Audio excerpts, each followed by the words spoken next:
A quick thank you to the T5 peeps. Bob the Dragon, Datamagnet, Cat Crab Lobster, Duck Machine, Try Again 95, Astraya the Dreamer, Mezec, Budic Joel, Germanchemist, Casper Arnholtz, and Chaos to Must. Thank you very much. Story number 1. In other news, written by Star Stuff Drifter. The Hive Overlord grinned in satisfaction. He evaluated the newly built destroyer-class ship and dreadnoughts that were docked at the orbital manufacturing station. Soon they would get their revenge. For all the ridicule and shame that had been brought on his clan and species, the rest of the galaxy would feel their wrath once the last ships had been built. Once the Hive ruled most of the known galaxy, until the slave races dared to oppose them. Unforgivable. They would soon know their place once more, and the Hive would claim their rightful place at the top as the apex species. The Overlord cleaned his mouth, warm saliva that had started to collect from his overly eager anticipation of things to come, and was about to head back into the war room when a shrill alarm pierced the halls of the orbital station. The Overlord rushed to the observation station and mentally exchanged data on the situation with the rest of the Hive. The sensors on the outer edges of the station had picked up a large object moving towards their direction. It would not hit their station, but from the looks of it, it was almost as big as one of their dreadnoughts. The Hive Overlord quickly ordered his clan members to man all available weapons the station had to offer and fire up any working ship. They could not allow any incident to ruin their carefully crafted plans. Not at this stage. Soon, the object, which turned out to be a foreign vessel, came nearer, and without hating it, they started firing all the available heavy weaponry in its direction. A lot of shells hit the thick outer plating of the foreign vessel before it started firing back in kind. Soon, the sensors could pick up the various weaponry that were mounted on the foreign vessel, and the Overlord was shocked to see how dangerously armed it was. Most of their dreadnoughts didn't come close to this kind of arsenal, and only the mothership was comparable. No matter, the vessel had to be destroyed. The Hive soon began to lose ships left and right, and weapon stations one by one, while the foreign spacecraft fired relentlessly without pause, even while most of its hull was on fire and burning. They lost some more dreadnoughts when one of them finally hit a vulnerable point in the hull. The explosion took out the foreign vessel, but it also destroyed a few of their own dreadnoughts in the process. No matter, the battle was won, even if they paid the small price. The galaxy would soon pay.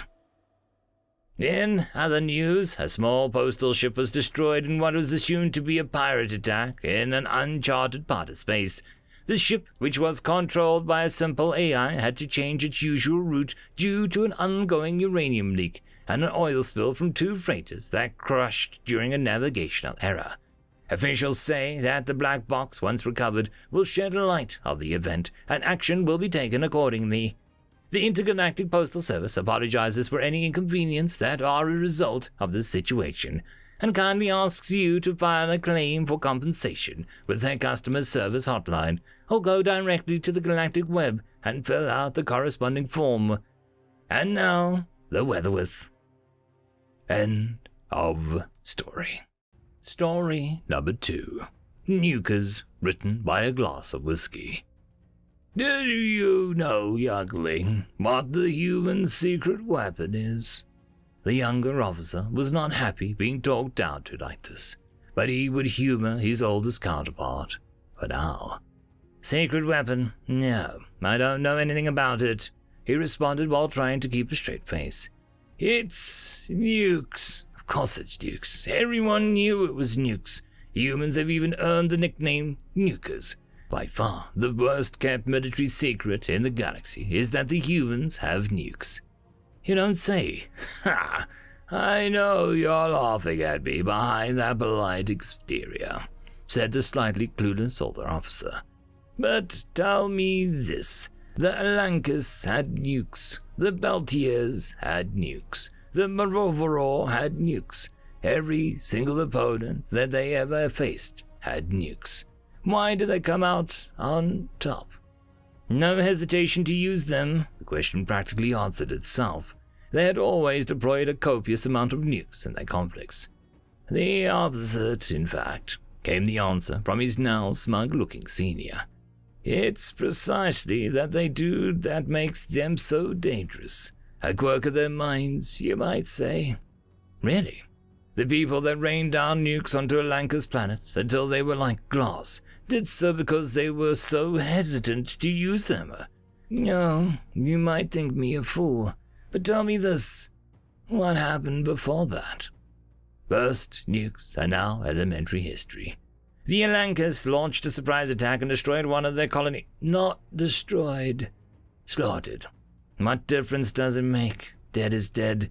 That's because you're not thinking like a human. To them, death is not death. You're saying that they sometimes survive dying? Although, that would explain a lot of things he heard about them. Oh, no, of course not. Well, they are remarkably resilient, so it can sometimes seem so. But I assure you, dead humans stay dead. Then what? Human minds see differences in these beings. To them, a reason is needed before raining down nukes on their enemies. But once they have found one, they do not, as you pointed out, remain filled with hesitation. So, the infamous murderers, war-hungry humans, were people with deep ethical dilemmas. Yes, clearly. Why else would they build millions of them? And the stockpiles are there because they practice these ethical dilemmas then? Of course not. They exist to deter their opponents from doing anything that would consider to be unethical. Like attacking them? Yes, like attacking them. Although their range of use will vary depending on how the opponent acts. Only Alanka's planets were glassed, after a lengthy war as well. They have never done anything like that since. Hardly a guarantee. No guarantee at all. Then why not strike first as suggested by the War Command? War Command is a foolish bunch of idiots. They would rather kill us all than admit a mistake. Have you not listened to a word I said? They have always come out on top in any nuclear exchange. To invite them to use a weapon that they are the masters of is stupid beyond belief. But with a coalition we are stronger, more numerous, and even smarter than them. How can we lose? How can we lose? How can we win? The Alankas were many and with more worlds than anyone else. The humans used nukes. The Baltiers had the strongest fleet in the galaxy. The humans used nukes. The Moroverall had the greatest strategists ever to be seen. The humans used nukes. Then just use copious amounts of nukes against them, as suggested. Do you think that the humans know nothing about how to counter their own strategies? Every single opponent have tried to use nukes against them. Alankis tried glassing their worlds, Baltiers tried nuking their fleets, and Moroveralls tried everything under the sun and above it. Nothing. Some strikes here and there succeeded. Do I need to remind you what happened when they succeeded?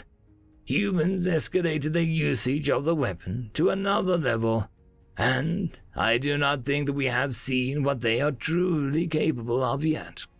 Not seen what they are capable of. We have only seen what they are capable of. Better stop them before it's too late. At that, he stormed off the bridge before the clearly cuckoo old officer could get him any more riled up. Right before the vote to strike against the humans was not the time. He was clearly on the losing side if he was reduced to acting like this. End of story. And that, my friends, concludes this video.